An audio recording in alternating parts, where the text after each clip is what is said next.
So that's why we came here today to ask you to also look into the policies that religious charitable organizations have in our legislation so that it can also be changed, because maternal love is the love that's going to change the future of mankind. So we'd like you to look into we that. would like to say people-kind, not necessarily mankind, because it's more inclusive. There we go, exactly. And the crowd roars. Yeah, well, it's quite the performance. I mean, I'm afraid that our Prime Minister is only capable of running his ideas on a few very narrow ideological tracks. We saw the first evidence of that when he put his cabinet together.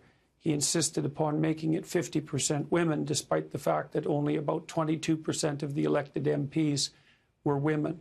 And it was easier for him to do that than it was for him to screen people for the sort of competence that would actually be necessary to be cabinet members. So we've seen a fair bit of this behavior, but that was the most egregious example, I suppose. Dr. Peterson, I recall you taking some heat because you said you would refuse to use these gender-neutral pronouns. Why was that?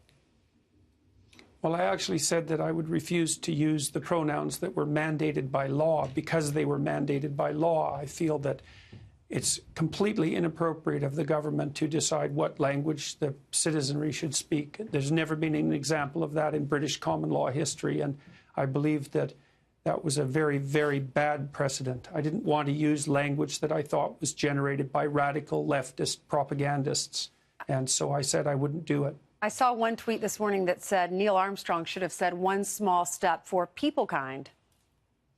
Yeah, well, you know, Trudeau was listening to an earnest woman try to discuss something important, and he interjected a ideological statement in the middle of the dialogue, and that indicates, I think, precisely the way he thinks. And I don't think he does think. I think he runs an ideology in his head and accepts the output without question.